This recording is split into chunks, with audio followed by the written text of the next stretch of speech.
I don't see a card.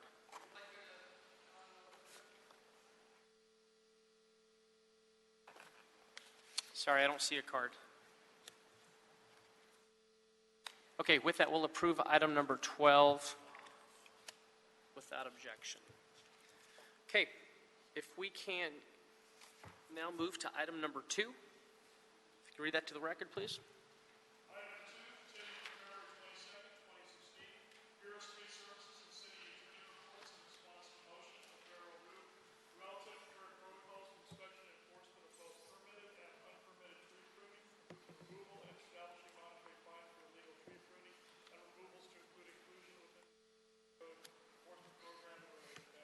Okay, thank you.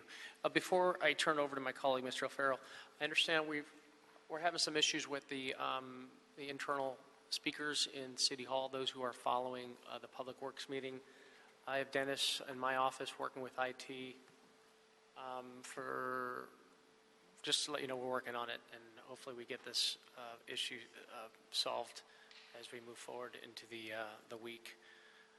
So with that, I'll turn it over to the maker of this motion, Mr. O'Farrell, to tee this off. Thank you, Mr. Chair. This item comes from an incident that happened during the holidays of 2015 into 2016, late December into early January. And so I want to start by thanking Ron Lorenzen and Tim Tyson of Bureau of Street Services Street Tree Division, as well as David Michelson, Ted Jordan, and the City Attorney's Office for working closely with my office on this very important issue. My goal at the outset of this process was to clamp down on illegal tree pruning and removals through an establishment of a robust administrative penalty structure, since the status quo of pursuing criminal violations when these incidents happen isn't always feasible, nor has it been very successful at all over the years. The report back submitted by the Bureau of Street Services includes recommendations that would further that goal, but there are also recommendations included that I don't agree with at this point, nor did I recommend. In an ideal world, I would have liked to implement staff administrative penal ties equitable to the nature of the violations, as well as requiring replacement trees as a restitution. However, after conferring with the City Attorney's Office, we found that the city is limited in compelling either of those things due to state code. And I repeat that. We have limitations at what the city can do in relation to penalties in reference to the state code, and it is Section 36901 of the California State Government Code. Therefore, Mr. Chair, I'd like to propose recommendations that I feel are best options in moving forward, if I may at this point. Number one, I'd like to note and file the City Attorney report dated March 3rd, 2016. 2, note and file the Bureau of Street Services report dated April 7th, 2016. Furthermore, request the City Attorney to prepare and present an ordinance that incorporates all relevant tree pruning and tree removal code violations into the Administrative Citation and Enforcement Program, otherwise known as ACE, which is the city program, enforcement program. Request the City Attorney, with the assistance from the Bureau of Street Services, to prepare and present a fine structure for illegal tree removals and illegal tree pruning under the ACE program that would allow the city to exact the maximum fine allowable under California state code. That can't be understated enough. We are bound to follow state code, and we have some limitations associated with that. Direct the Bureau of Street Services to work with the City Attorney to pursue criminal charges and restitution for every illegal tree removal and every illegal tree pruning violation that results in the tree being non-salvageable. And lastly, instruct the Bureau of Street Services and the City Attorney to report back to the Public Works and Gang Reduction Committee in 60 days on ways to improve communication and collaboration between the two agencies when pursuing criminal charges for violations in public rights of way. And those are my recommendations.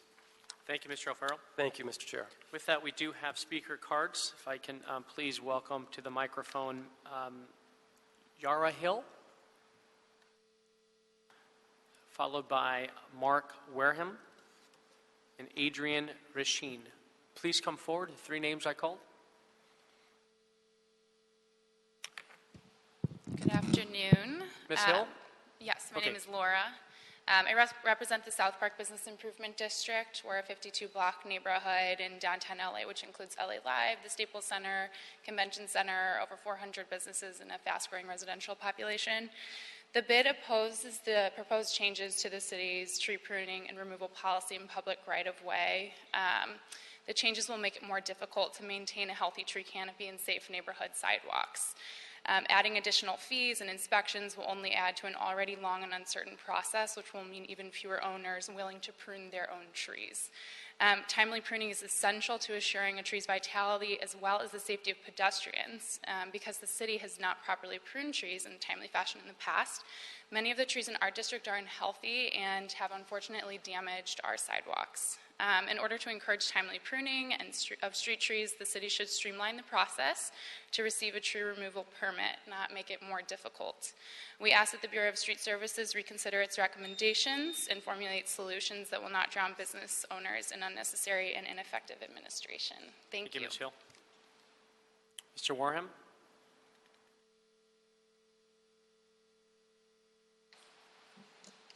Good afternoon. It's good to be with you. I'm with Mac Urban. We are developing almost half a dozen surface parking lots in South Park with high-rise and mid-rise residential communities. We're transforming alleys. We're creating paseos, all to connect these various properties, this community, the connective tissue of that. I've worked closely with the South Park bid. I won't repeat what they've just offered for your reconsideration, but I do want to support that. I've been an active member of the Urban Design Task Force of the South Park bid, worked closely with Urban Forestry on street tree removals and pruning of our projects as they come online, and simply ask that some reconsideration be given here in order to allow time for more input from the bid and the development community to create an efficient and cost-effective solution. Thank you, sir. Adrian Rachin? Did I say that right? Hi, Riskin. Riskin. Good afternoon. I just want to say that I think the proposal from the Bureau of Street Services is a good one. Everyone who lives in the city has a stake in keeping our trees healthy and taking care of them. I think it's absolutely appropriate to have independent inspections by the city of tree trimming work, and I think it's appropriate to fund that by permit fees. I think that exemptions for bids, they do great work, but I think it's a bad idea because I think it might end up having the program underfunded when it needs to be funded. I think if we think of it as analogous to building permits and inspections, we can see that it's a good idea. It's another area where everyone has a stake in quality work being done, and inspections are made self-funding through permit fees. I think that it would be a good, I think it's a great idea to do the same kind of thing for our trees, and thank you very much. Thank you. And our final two speakers, Jenny Brinskock and Antonia Ramirez. Please come forward. Good afternoon, Jenny. Good afternoon. Thanks for having me. My name is Jenny Brinskock. I work with Tree People on our policy team.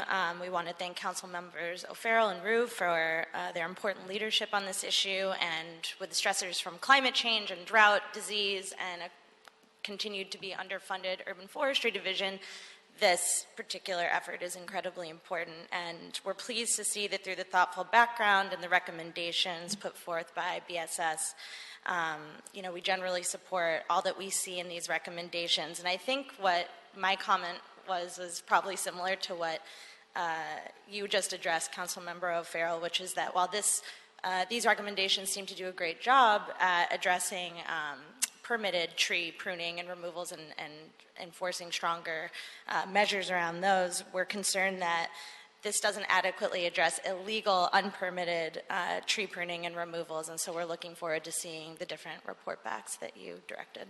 Thank you. Thank you. And our final speaker on this item, Antonia Ramirez.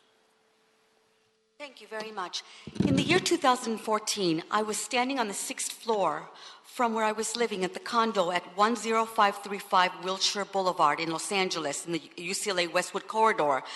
And I noticed from the 6th floor that the trees, these are beautiful oak trees that are over 100 years old, that form a division or divider from the back part of the front of the building. You had the jacuzzis, a pool, etc., tennis courts, and right beyond you had these beautiful trees that formed the sort of a demarcation between the adjacent property and the building where I was at. And I noticed that they were pruning and cutting down these trees. I called 211, I called 311, I called the West Los Angeles Police Department, I called the Sheriff's Department. No one was able to help me immediately stop the tree cutters. I'm not blaming these Latinos who were actually cutting the trees. They had the orders from the whomever, but they were illegally being cut, and I was devastated. I had nowhere to go. I didn't know where to go. Thank you very much, and I'm depressed about it. Colleagues, any questions, comments on this item before us? Mr. Rue. Thank you, Mr. Chairman, and thank you, Councilman O'Farrell, for taking lead on this issue. That same incident, I think, right across the street on our district, or a block away, we had that same issue. I love all the additional amendments. Just wanted to reiterate, I think the $200 fee, I'd love to see the report back again when they work on it some more. I have high concerns about that as well, because we do really want to encourage folks, individuals who want to prune their own trees, to incentivize them. I would be willing to entertain some sort of a fee, but $200 is way too high. And also, I love the various requests from Councilman O'Farrell's office regarding re-looking at the fine structures. For certain cases, $1,000. I mean, for individual homeowners, that's a huge fine. But for other particular offenders, they might be willing to pay that fine, and it won't hurt. So I would really love to see a different fine structure, and also we should look at for repeat offenders as well, where it could be even more escalating fines. But thank you, Councilman O'Farrell, and I'm glad to have seconded your motion, and this is something that's very necessary in our city. Thank you, Mr. Rue. Mr. O'Farrell? Sure. Do you want to comment on the fee structure? Yeah, just as far as the fee structure, that is something that was inserted in the Bureau of Street Services report that was not at the direction of my office. So we know that will come back for a discussion regardless, but my whole emphasis on this issue was to prevent this from happening again. And then we're learning a lot about the state law, the section 36901 that I described.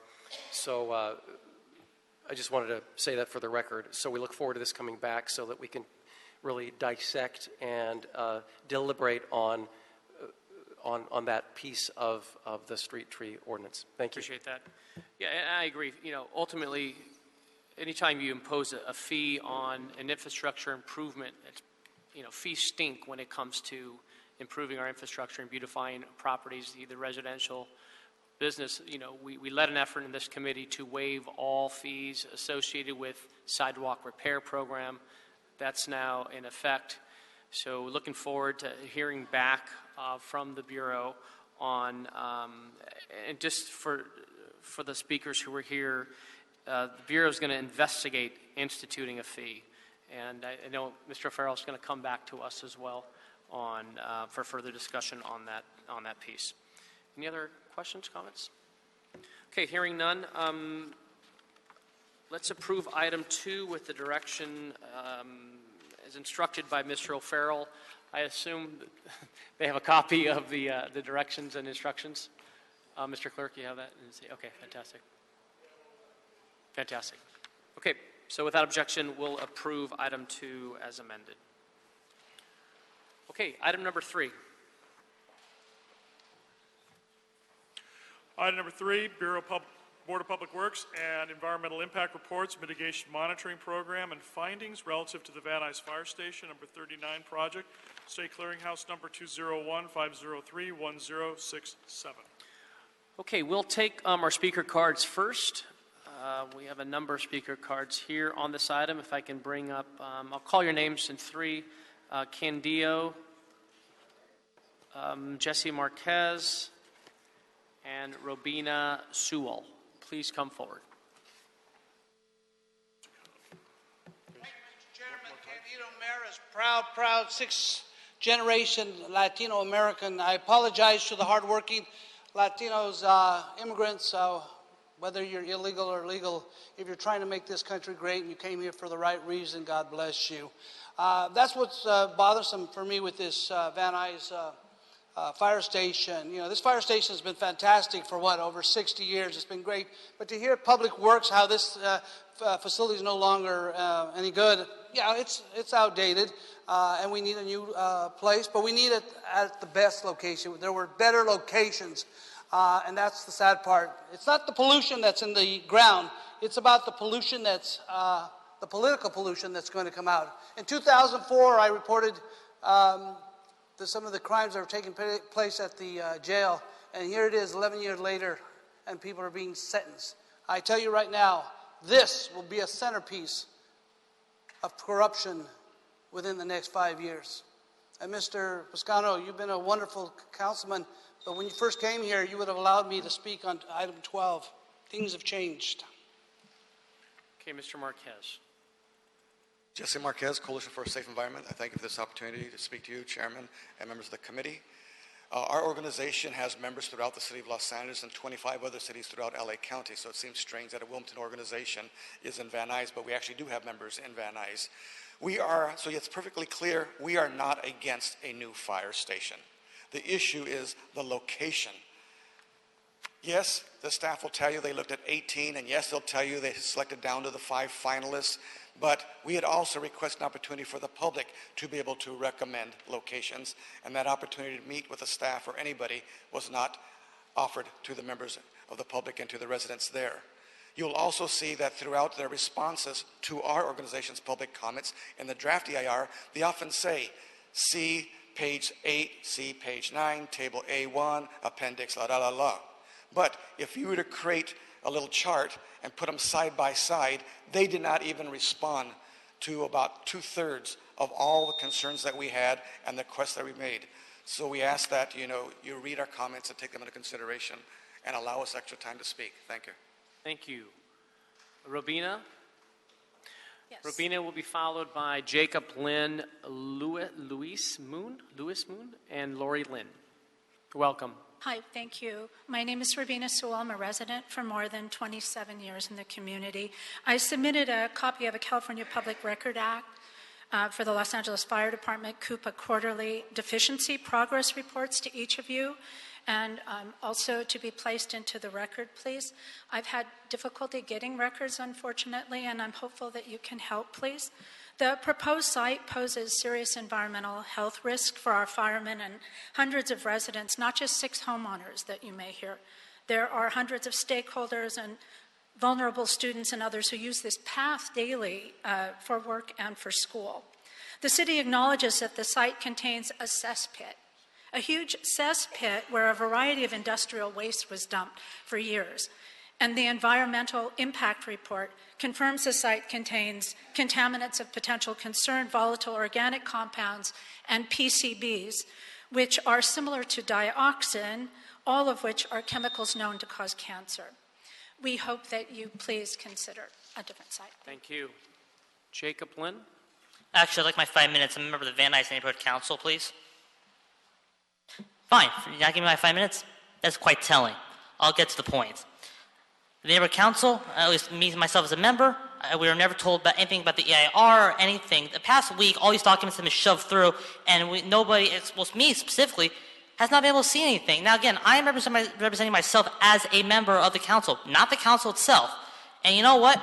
This is ridiculous. I mean, this is well, it might as well be, I'm saying it's basically illegal. I mean, we've violated our due process, has been just completely violated. I mean, the fact remains, this is quite telling of how things are going, and, well, I can't say I'm surprised. I mean, hell, last time I spoke to this council, this committee, tried to speak to your better half, to your humanity. That was a mistake, and I realize that now. That's why I'm only stating facts, and in fact, you're denying me the time I'm guaranteed as a member of a neighborhood council. Thank you very much. Jacob, you can continue. Did your neighborhood council take a position on this? No, we weren't even allowed to with this recent document. Okay, they took a position. This is different. That was the previous EIR, which I wasn't even a member of the council then. Okay. Ms. Martinez, Can you I'm sorry, but I think your facts are wrong. 3 more minutes? Thank you, Mr. Sir. Go ahead, continue. Thank you. As I was saying, this is more of an issue of violation of due process, but also the issue of the council documents. Now, I personally want to join the Van Nuys Neighborhood Council in April. Okay, again, I'm speaking as an individual member. In that time, I have not seen anything related to this as a member of the council. In fact, this has only been rushed through, not last Wednesday, it's been tomorrow, okay, this Wednesday will be 2 weeks. All of this recent finished EIR has been rushed through, and these meetings have been arranged almost haphazardly. I mean, it's ridiculous. This is just, I don't know what to say. It's just, it's maddening. It's frustrating. And in fact, also, personally, we reached out to Nora Martinez's office several times in the past 3 years of this whole incident and met with nothing but dead silence. This is ridiculous. Okay, I live in the city. I was born in the city. I actually want to make the city better, and I'm sick of it, all right? The fact remains is we have tried to reach out numerous times and nothing but dead silence and lies. What I mean by lie is the fact that we have been said that this is about firemen, it's about fire stations. It's not about any of this. This is a matter of public safety, and this has been ignored because of bullheadedness and political nonsense. I mean, it is very frustrating, as you can see. Okay, and I want to stress something is, I worked under, campaign, Mr. Councilman Rue, me, Mayor canvassers, and what I remember very distinctly about that was going to each house canvassing. People hated Tom LaBonge because they hated the way things were. They hated, well, this is usual. They hated people, with McMansions, with people's land getting abused. And honestly, that's why I wanted to help get you elected, because I wanted somebody who would do something different, who would go against business as usual. And I hope that, and I've seen what you've done so far in the past year, and you have, to a certain extent, done that. And I'm quite happy to see that. But personally, I think we all collectively have a long ways to go. I think that's it. I'm good. Thank you. Thank you. Luis, is it Luis Moon? Followed by Lori Lynn, Jeffrey Lynn, and Jan Tribox. Please come forward. Go ahead. Thank you. Welcome. Thank you. I want to hand these documents to be entered into the record. So, safety first and time responses is what it's all about. I have information about a developer named Gary Rodriguez, who is proposing a 384-unit residential complex with 17,000 square feet of retail underneath there, which is going to be directly next door to the fire station. The fire station's in red. This big thing is him, okay? Big complex, lots of people. How is this going to work? All the construction that's going to happen between you two, all the people that are going to be all around there, including the orange line with all those people in there, all the traffic, how is that going to work? How is your response time and safety going to happen? Because as we know, with emergency vehicles, everybody gets confused and everybody gets stops, and your response times are much less than what they're going to be. Thank you. Lori Lynn? Hi. First, I'd like to say I'd like to, all those photos, 11 photos, please put in the public record. Also, I agree with everything Louise said, my son said. I don't want to belabor the point. But also, on Vesper, school children, we have 3 or 4 elementary, high school, middle school kids walking up and down Vesper, crossing Oxnard every single day. Lots and lots of kids. And so they're not going to pay attention. There's not a crossing guard. I don't think they have those anymore. Sorry. And I'm afraid for the children. And also, it should be further north, because you're moving it further south, which most of the response will be further north and up into Van Nuys. And I just want you to reconsider. Thank you. Thank you. Jeffrey Lynn? And is Jan here? Thank you, Mr. Chairman. Am I limited to a minute, by the way? I'm sorry? Am I limited to a minute? Yes. May I have 2? 1 minute, sir. Thank you. Pardon the speed reading. First of all, I'd like to commemorate that I put on the record a copy of correspondence dated June 27, 2016, from M.R. Wolf and Associates to all council members with attachments, and request that the clerk distribute a hard copy to each member of this committee. I trust that the clerk has done that. I would also like to put on the record that we are requesting, again, on the record, copies of all triennial Los Angeles the Fire Department deficiency progress reports to the California Environmental Protection Agency going back to 2006, as previously requested by Mr. Wolf in May, and per a Public Records Act request in June, which has still have not been produced, having to do with underground storage tanks on this facility, which the city is well aware of. To begin with, I would like to request another, again, a 45-day extension so that our community and our neighborhood council can consider this new report. Am I done? Or Thank you. Thank you. Thank you. Jan Tribox? Did I say that right, ma'am? Yes. Okay, welcome. Good afternoon. Just to let you know, I'm a resident kitty corner from this proposed site for the last 30 years. That should mean something, that I'm a very long-term resident. And I would like to just reiterate when Robina had commented about the cesspool of yuck that is below the ground in that area. I really, as a nurse for 35 years, feel that's something to be thought of when you start digging up and polluting our air and the contaminants blowing all over the place and whatever. As has also been said about the school traffic, we have to be thinking about our future and kids. And this is a very highly populated area for school traffic, let alone the decibels. When I walk my dog in the area and a fire truck even goes down Van Nuys Boulevard, he's howling already because the decibels are hurting his ears. Now, that is why firemen wear protective ear gear when they're on their routes. Please reconsider. Thank you. Thank you, ma'am. Okay, I'll turn it over to Ms. Martinez. Thank you, Mr. Chair. Can I have the Department of Bureau of Engineering come forward? I just want you to give a quick summary about what has been done since we rescinded our previous action and what we've done so far after we conducted the EIR for this project. Good afternoon, council members. My name is Alan Kawaguchi. I'm with the Bureau of Engineering. I'm the program manager over Proposition F. I do have with me Battalion Chief Dave Thomas. He's in the, where did he get called out? Oh, he's in the back if you have any operational issues. And also have with me Maria Martin that'll talk about the environmental process. Just to let you some background information, because I think some of the people are fairly new to the project. Fire Station 39 is our 22nd fire station that we're building under Proposition F. The mayor and council approved this project back in 2009, and it's to replace the existing fire station located at 14415 Sylvan Street. We shortly began after that our acquisition of our land. We found a replacement location at 14615 Oxnard Street. The fire station began design in about September of 2012. It's to design an 18,533 square foot fire station on 1.19 acres. The design of the fire station is to house a task force, 1 ladder truck, 2 engines, 2 rescue ambulances, a battalion chief and staff, along with 14 firefighters. The station will serve approximately 6.62 acres of area. The project originally had started back with a mitigated negative deck, which was prepared and the council approved in June of 2014. The project was advertised, but was canceled due to a lawsuit.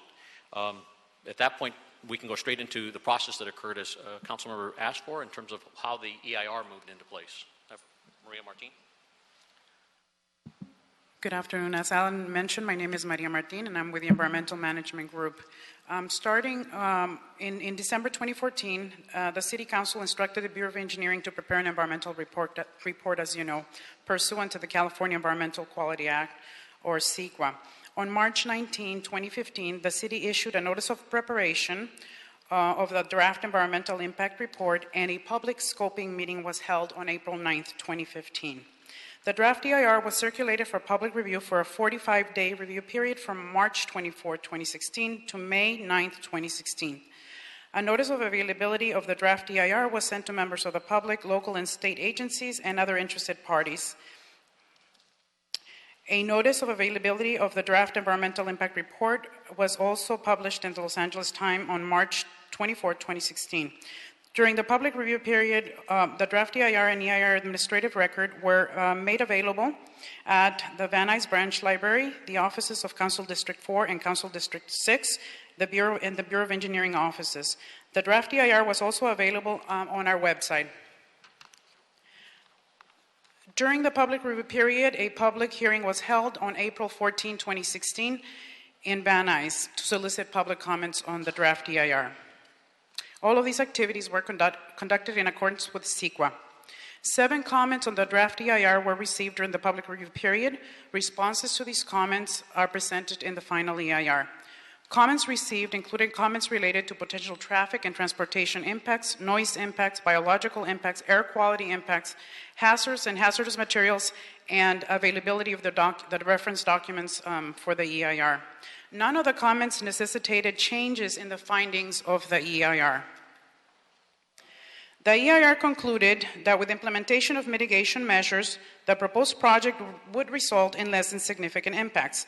The EIR did identify potentially significant impacts related to hazards and hazardous materials and noise. It also identified feasible mitigation measures that would reduce these impacts to less than significant. The EIR evaluated 5 alternative sites for the proposed project in detail and concluded that none of those alternative sites would be environmentally superior to the proposed project. Potential impacts related to hazards and hazardous materials would be mitigated through implementation of a contingency plan for identifying, handling, and disposing of contaminated material that may be encountered during construction. Noise impacts were for the period of operation, and the noise impacts would be mitigated through the design and construction of noise barriers along the northern property line of residences with backyards adjacent to Oxnard Street. The goal of this measure is to reduce future with project noise levels to less than significant level. That's in a nutshell a summary of the overview of what has occurred since we were told to go back and prepare the environmental impact report. And we are here today requesting, in accordance with CEQA, certification of the EIR, adoption of the findings of fact, and the mitigation monitoring program, and approval of the project as described in the final EIR. Thank you. And I'd like to recognize our city engineer, Gary Lee Moore, who's here. Thank you for your presence. Appreciate you. Thank you so much for the report. Do you want to add anything, Gary? We good? Okay, Ms. Martinez. All right, well, thank you so much. Colleagues, in front of us, again, we have the proposed relocations of Fire Station 39 to a new location within my council district, and accompanied with this item is an EIR. As most of you might remember, I'm not sure, some of you might not have been on the council yet, but we previously had approved this project back in June of 2015 with a mitigated negative declaration, and due to a lawsuit that was filed by the adjoining neighbors, we rescinded that previous action back in December of last year in order to consider the building and the fire station under an EIR, which is now completed and before us today. The current station 39 is located on Sylvan, right across the street from the Van Nuys City Hall, which I'm sure you guys have all seen every time we meet at Van Nuys City Hall. That station was built in 1939. Currently, the men and women who serve there struggle with the size of the current apparatus to get in and out, and it does. And so some of the staffing levels as well are being impacted because they basically outgrew that facility. This would be the second brand new fire station to be built in my district in 30 years. We opened a brand new fire station in Panorama City last year, and this is some leftover money from Proposition F that the voters approved over a decade ago. So the services in a new fire station is something that my district can very much need and would appreciate. The location, like I said, the new proposed location is on Oxnard Boulevard, which is considered a secondary highway. It's in the community of Van Nuys.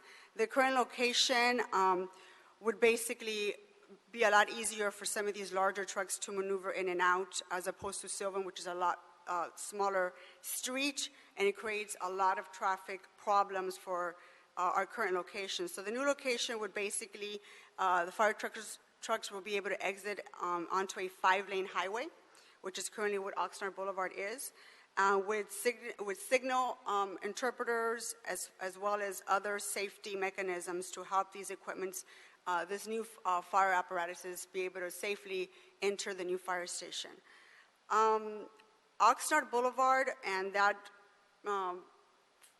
area, and I think some of the neighbors might have sent us some pictures, is considered largely a commercial area. and industrial zone. Keys dealership is right next door, and it also houses a lot of their cars along Oxnard Boulevard. They temporarily use it as a place to store their vehicles. So some of the neighbors have expressed some concern. The neighbors that live directly across the street from the proposed site, their backyards do face Oxnard Boulevard, and some of them are here this afternoon expressing their opposition. With the completion of the EIR, the potential impacts are the same as those that were identified in the mitigated negative declaration, but now we have doubled and triple checked by doing an EIR on this project. So I just want to make sure we are very clear about what we've looked into, and it's the exact same issues that we intend to mitigate. Colleagues, so for the most part, what is shocking to me is the amount of analysis for a fire station. I don't think the city of Los Angeles has ever seen such scrutiny and analysis for a fire station since I've never seen this level of scrutiny. I know we've had a lot of controversial development projects since I've been on the city council, and I have yet to see a project gone through so much, this level of scrutiny. I mean, the department can attest to that. It's quite astonishing. The process began in 2009 when we began to explore a new location for the fire station. So we're here today after 7 years of going through this process. I know that some of the constant issues that continue to come up is whether or not the community has had enough time to be able to express their concerns and have input. And the last issue that was raised by the Van Nuys Neighborhood Council is that the EIR had not had a proper hearing.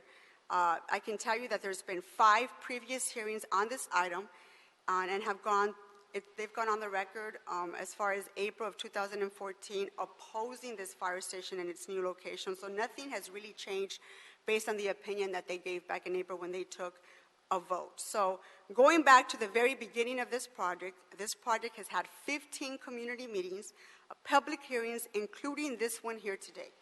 So as far as I can tell, we've had a number of meetings where people have been given ample time to be able to express their concerns.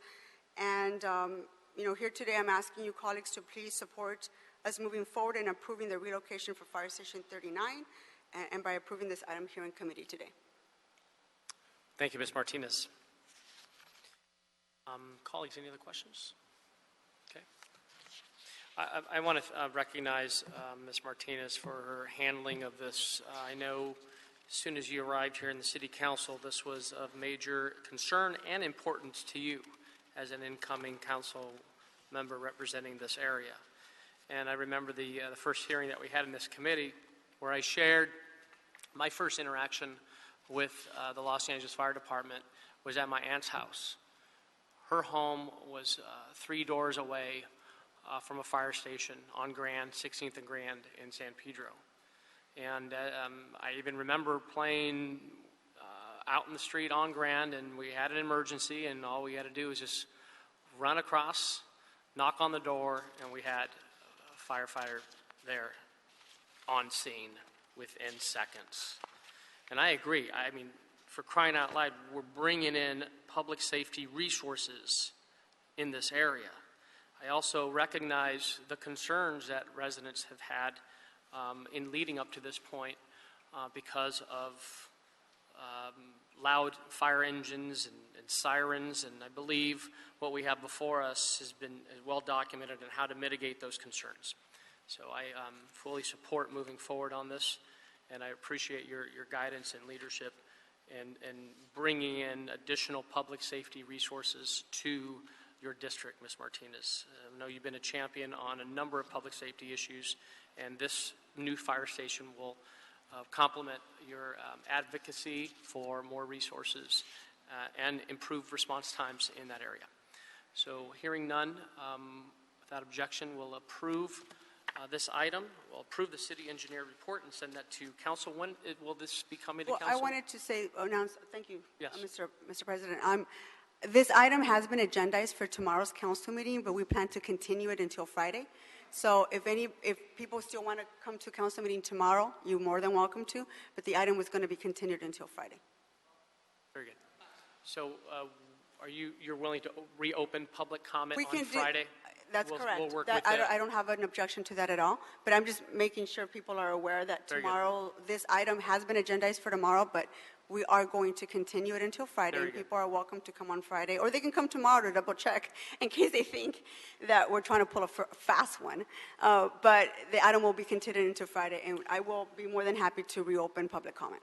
Very good. And we'll work with the council president. Maybe you'll be sitting at the chair then on Friday when you can reopen public Just comment. depends on what Again, the day another looks effort like. to have a transparent process here. So appreciate your Thank leadership. you.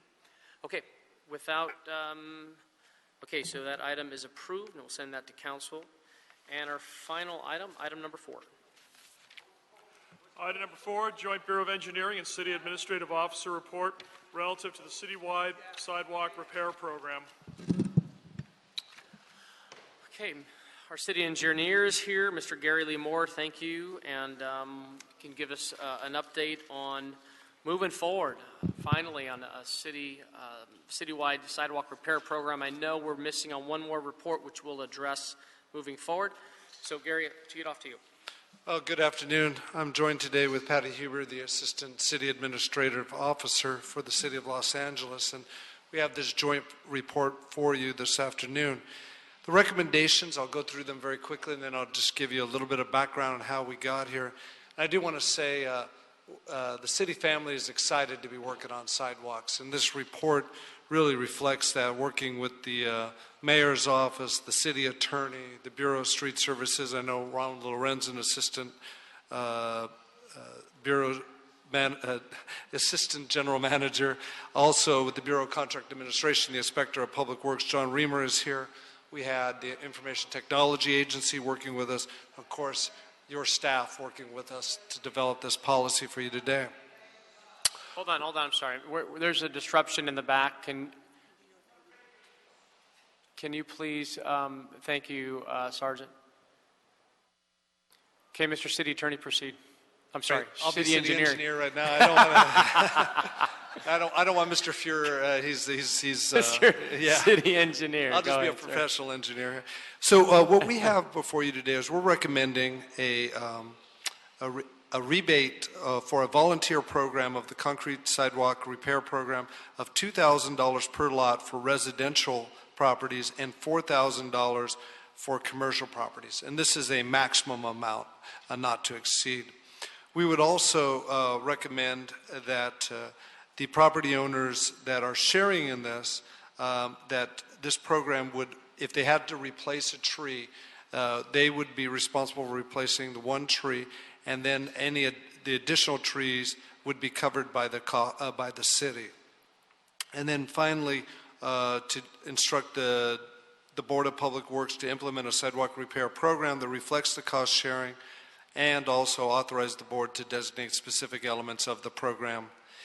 So in working on this report, it was important for us to really see what other programs have happened around the country, and we looked at that. We also talked to the Department of Water and Power regarding their energy and efficiency.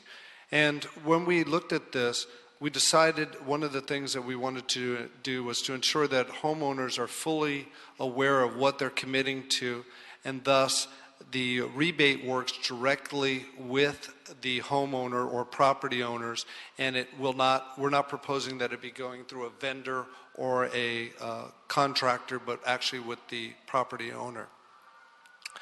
This is a volunteer program, and I think that's really important because you have the option of doing this or not doing this, and if you choose not to, then the city will come in and fix your sidewalks within the next 30 years. This is an opportunity for people who want to get the sidewalks done and share in this.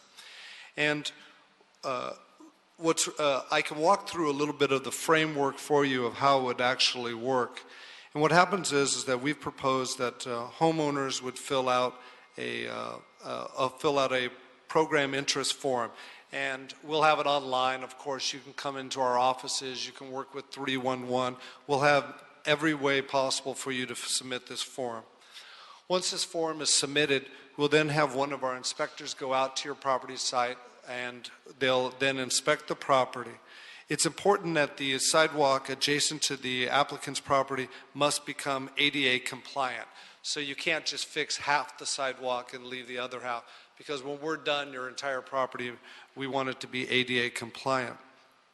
One of the things that we've done here also. Gary, would you have enough staff to ensure that these sites are inspected properly? Yes, we'll be working with the department, but we've been working with the Bureau of Contract Administration to be the lead, is what we're looking at on that. Your council has given us... David Hirano saying yes, yes, yes. The thing is your council has given us the opportunity to come back if there wasn't ample staffing to suggest that. So we'll be, as the program goes forward, but there's also staffing that you have provided to the departments. And so right now we see it beginning in that manner, that we are staffed appropriately. But of course, with something new and exciting like this, we'll see how it goes. We'll also, as part of this program, if there's tree work that needs to be done, we will send out an arborist, and then after these two have inspected your property, we'll provide you with an estimate. So for instance, what we saw in going out and doing the properties we've done, we also canvassed 400 residential additional properties and 400 commercial, and we saw an average cost for residential of $4,000, and that's why we're proposing $2,000 as part of the rebate. And then with commercial, we saw approximately $8,000, and that's why we're proposing a $4,000 rebate. And that's a maximum amount. So once again, if we went out there and we found that you only needed approximately $3,000 worth of work, then we would propose 50%. So you would have a rebate potential of $1,500. Once again, I emphasize this is a voluntary program here, and that's very important to us on this. Once you've then decide to accept this, we are requiring that a contractor must pull a no-fee permit within 60 days. And we put a limit on this because we want to make sure these funds are used. We don't want them tied up and not used. So once we give you that estimate, you have 60 days to have a contractor. Once again, we want it to be a contractor because we're going to be providing a 20-year warranty for residential and a 5-year warranty on commercial. So it's important for us to have a contractor do the work. Once the work is, the contractor will then have 90 days to do the work after that 60-day period. Once that work is done, it'll be inspected and then reimbursed. It will be on a reimbursement basis back to the property owner at the completion of the work. How soon can we reimburse our businesses and residents? We're going to be setting up... I just want this to be as user-friendly as possible, to the point where we're not discouraging folks from the start of the process to the end. And, word of mouth goes around quickly in my neighborhood, that is, so we want to, this is part of the incentive. So give me your thoughts on that. Well, we're hoping for a 30-day turnaround time after your final approval of the work. So that's going to be our internal goals that we'll be setting up, and that's what we'll be targeting. Okay. Street trees, I touched upon that, and I want to come back to this. So if the city does this work and we go out and remove a tree and it's a non-protected tree, we would have to install 2 trees. So in our proposed policy that we're giving you is we're saying one of the trees would have to be replaced by the property owner, and then the second tree would be paid for and replaced by the city. So once again, we looked at this as sharing in this volunteer program. So once again, the property owner would and it would have to be on their site, the one tree, and if at all possible, in most of the cases, I can hear Ron Lorenzen over in my back here. In most cases, you can replace the tree on the same site. If not, we'll be working with the property owner if that's not possible. So that's it in a very quick nutshell of what we're doing here. And I'll be glad to answer any questions or have the team help me in answering any questions. Thank you so much. I do want to recognize the CAO and the city engineer for moving quickly on this report. I do know the implementation of the ordinance, or the implementation is not ready to move forward because the ordinance is not completed. And Mr. City Attorney here, can you share with us why the ordinance isn't ready? This came starting on March 29th with direction from the council. and it was important for Mr. Kokori and I to get this off and running by July 1. We need to know why that ordinance is not ready. I understand. Ted Jordan from the City Attorney's Office. The ordinance is written. We worked very closely with the same team that put together the report that the city engineer just went over. The completion of that analysis and study was critical to putting together the ordinance. The ordinance is written, and it is currently in its final review process. We anticipate that ordinance can be transmitted to City Council this week. Oh, good. There's another ordinance piece that was done as a precursor to all this, Okay, which sets up the fund, the sidewalk and curb repair fund. Okay. That will be the So place. we can send this to council, would you say Wednesday, Friday? Well, the ordinance is in its final review process. So as I sit here, I can't guarantee a particular date. Can you just work with Dennis in my office? We'd like to get this, as you know, it was direction from the committee chairs from here and also Budget and Finance to get this I out. understand. And the message was very much understood, Okay. the urgency of this and getting it to council. The ordinance, it goes beyond the incentive program. It authorizes the incentive program, although that the council doesn't need an ordinance to do. It memorializes that incentive program. It also creates the fix and release system that the council had instructed as part of the sidewalk policy, with the appropriate warranty periods that were alluded to in the report you just heard. Okay, so this week we have 3 more council meetings before recess. No, I understand, and Okay. I understand that the scheduling issues. All I can say is that the ordinance has been written. It is in that final review process. The ordinance, unlike a report, the ordinance does create significant changes in the law. So it's important to us that it be absolutely right so that we don't create any downstream problems. So procedural purposes, we can send this to council.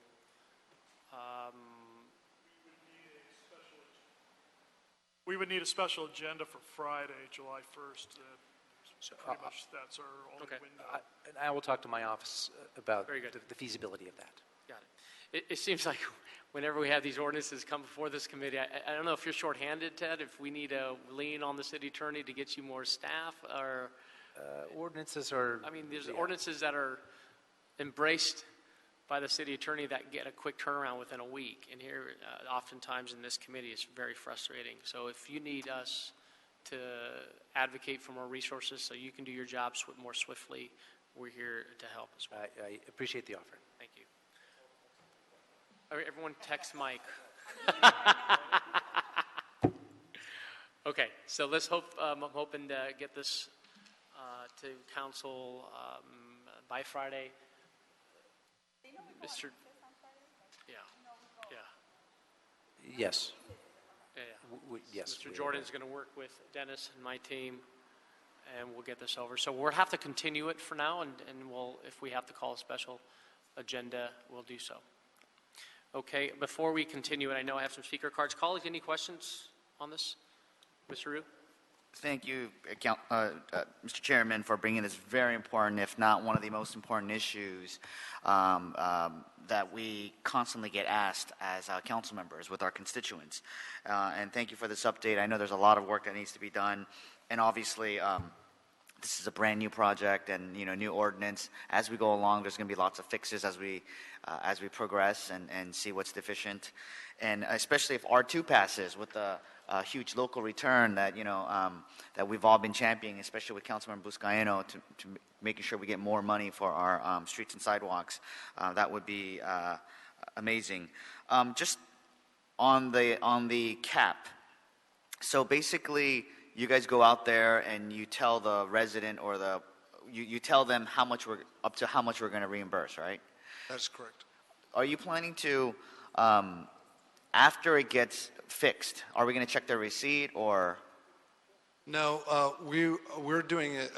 It's going to be based on if the city had to do the work. So the city pays prevailing wages, and that would be what our estimate is based on. And thus, we're not going to be checking invoices. We're only going to, we just want to make sure the work is done correctly, and then they'll get their reimbursement check that we had agreed upon.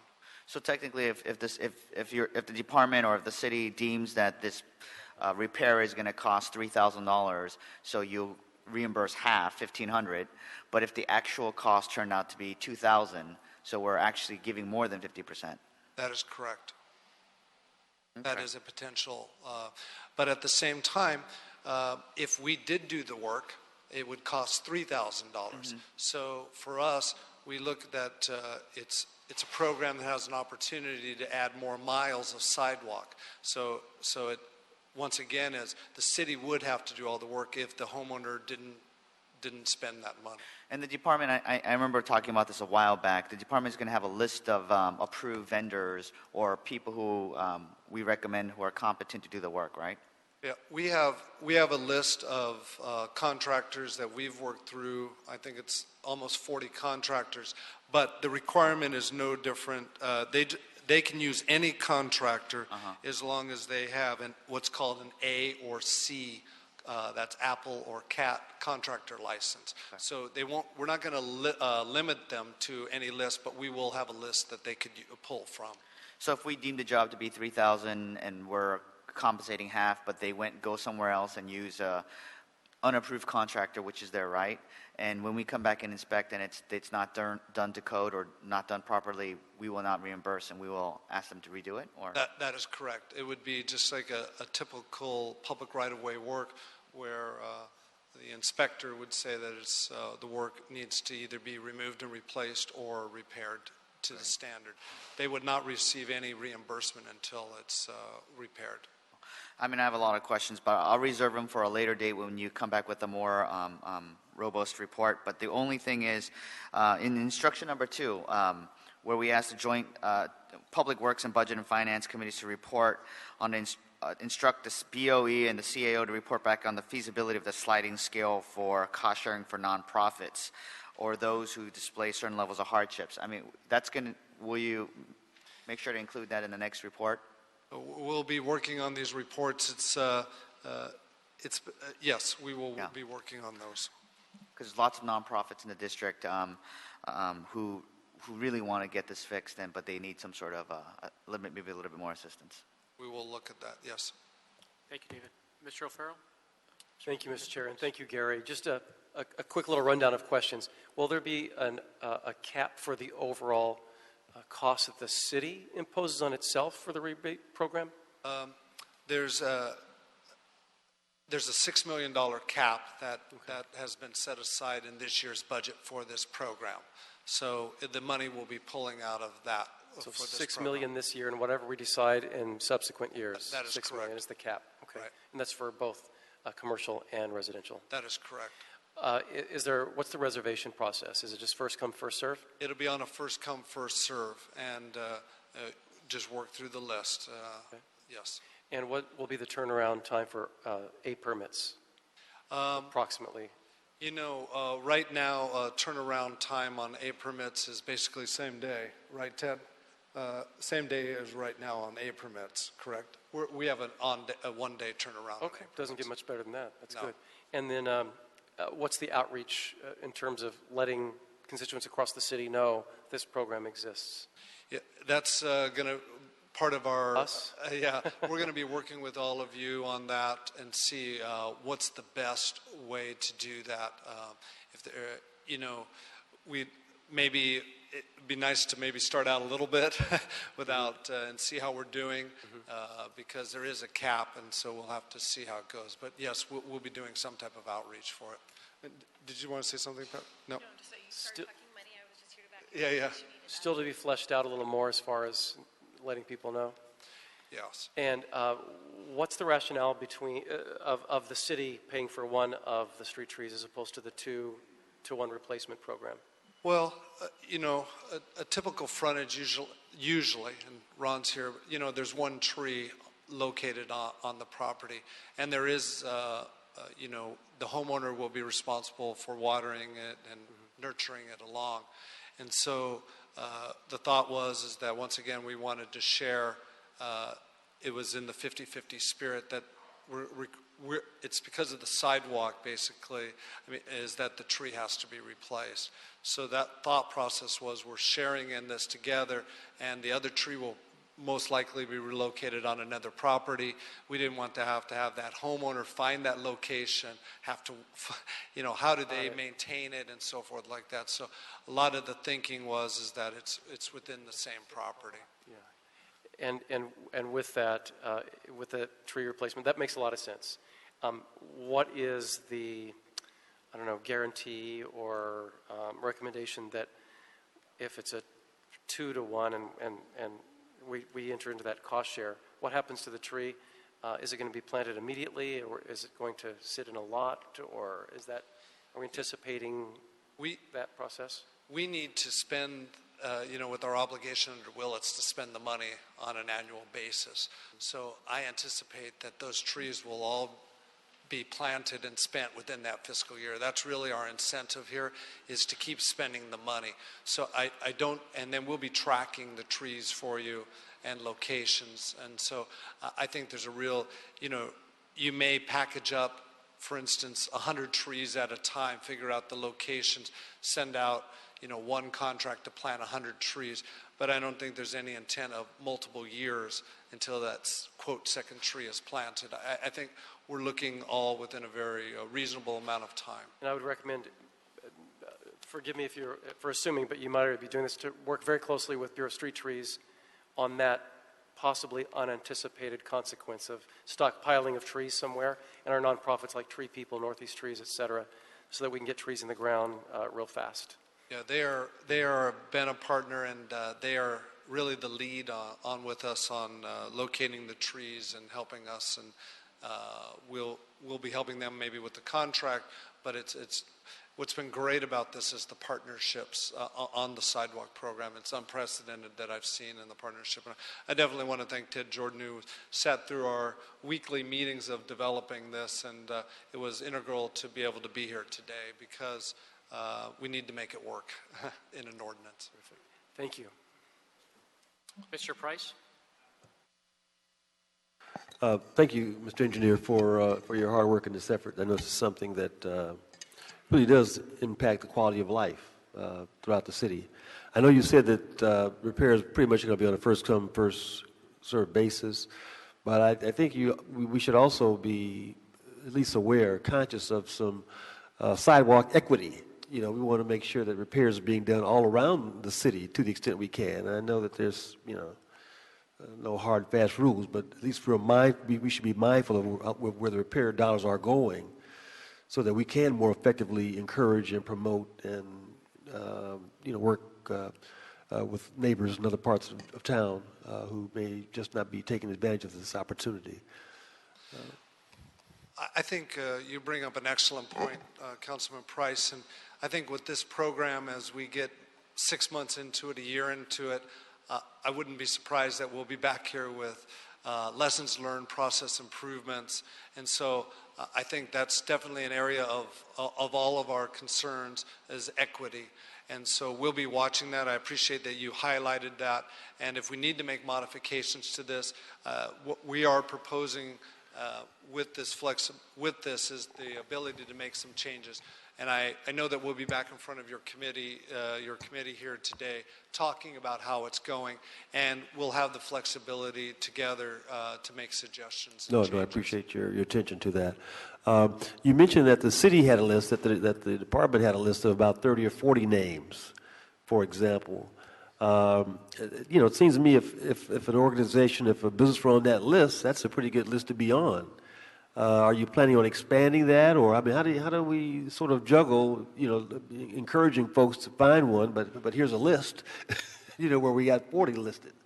Yeah, we did an outreach, and we just received the contractors to do work for the city on projects that are less than $100,000, and that's where we got these names. It's just, we don't right now, probably for at least a year, because it is an effort to get out there and advertise. We want to see how the list goes, how it comes back.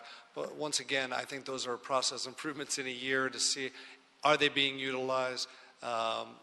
One of the things we'll be able to track, should be able to track, and I'm pretty confident we will, which contractors we're using, so we'll get to see who's taking advantage and moving on this. One of the things that, you know, I keep, and we all keep reminding us, how do we spend as much money, quote, on replacing the sidewalks and balancing the transparency and accountability and also opportunities, but still remembering how much, you know, quote, concrete we want to get out there and into the streets. So it's a constant balancing act because we need the transparency, but at the same time, we're trying not to have it all in staff. We want it out there in your communities. Thank you. You're good. I'm proud of the work that's been done thus far. You know, we take on the role responsibility on this committee to fix our infrastructure. We've done so much together with all those involved in this room, with our stakeholders, with the Public Works Commission. This is an amazing step forward to finally work on a comprehensive sidewalk repair program. And Mr. Price raises a good concern. I feel that with this incentive program, it's going to free up dollars to fix sidewalks to those those communities that cannot afford fixing their own sidewalks. So this incentive program is going to help offset the needs of other residents, businesses that don't have or can't afford fixing their own sidewalks. So I do know that we need to continue to be aware of that, and think this incentive program is a win-win for all involved. So as I have two speaker cards, but before I get into the speaker cards, I know I have a sense of urgency on moving this. I was reminded by Dennis that this item before us has been duly referred here and also the Budget and Finance Committee. So as much as we want to get it to council by this week, this still has to go through Mr. Krikorian's committee. So I don't see this coming to council this week, colleagues. I believe Mr. Krikorian also wanted to weigh in on it. Yes. And so from a purely technical standpoint, the 4 recommendations in this report do not require my ordinance for implementation. My ordinance is very much a part of this program, and the two work hand in hand. Yeah. But the issue you're raising, going through the Budget and Finance Committee, is obviously it was critical clear issue. from Mr. Krikorian's office that they wanted to chime in as well. And we've worked together on this. I don't want to... I don't know I do want to give him the opportunity, he and his committee. I agree that's entirely appropriate. What I'm not sure is whether or not Mr. Krikorian wishes to hear my sidewalk repair ordinance. My sidewalk repair ordinance is much more technical. It largely just removes the tree root exception. Got it. That has been the topic of much discussion. But how the council wishes to handle that Yeah, so the idea is in your to hands. It's not, send it to council. it will not delay when we transmit. Okay. But I just Move on the put that- transmittal. We'll Yes. everyone do their own respective parts. Yes. So that when it comes to council, it'll be weighed in by both committees. And we'll continue to work on some basic work. I know we don't have the actual adopted policy, but there's definite work that we can do some work on, so we won't lose. Especially on the tree replacement. I know Mr. Rue, Mr. Farrell raised some concerns. So if I can ask you, along with the CAO, to report back in the Bureau of Street Services on recommendation 2 on the tree replacement issue that's in this item before us. Thank you so much. Thanks. I'll restate it. Okay, if I can call up Jenny Brinskock and Antonia Ramirez.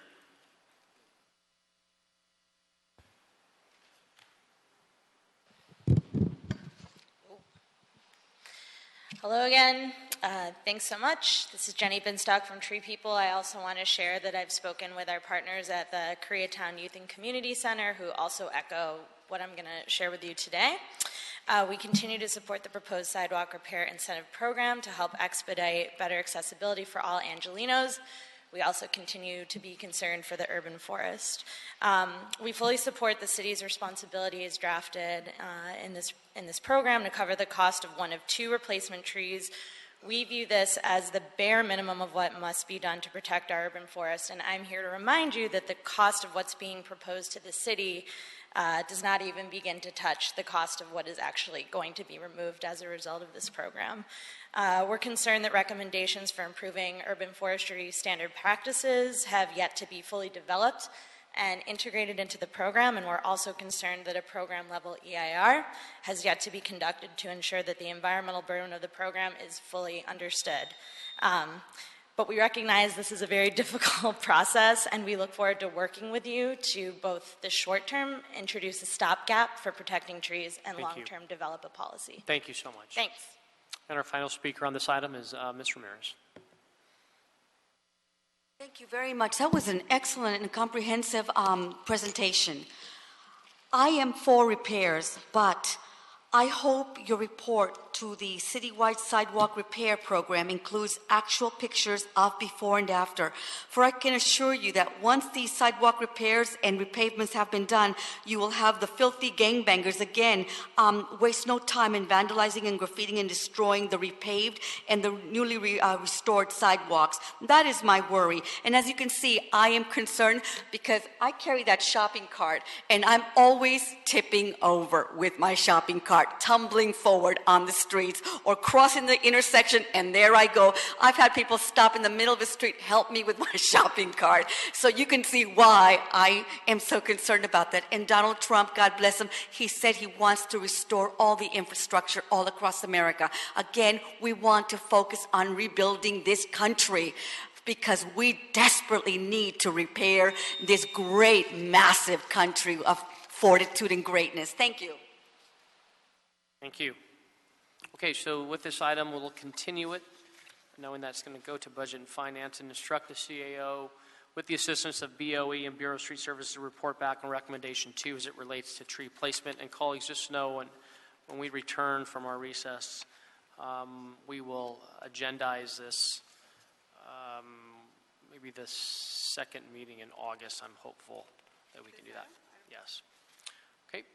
Any other? We're good? Got the direction? Okay, that's the final item of today's committee meeting. Public comment has been fulfilled. We are now adjourned. Thank you so much for your hard work. Have a great day.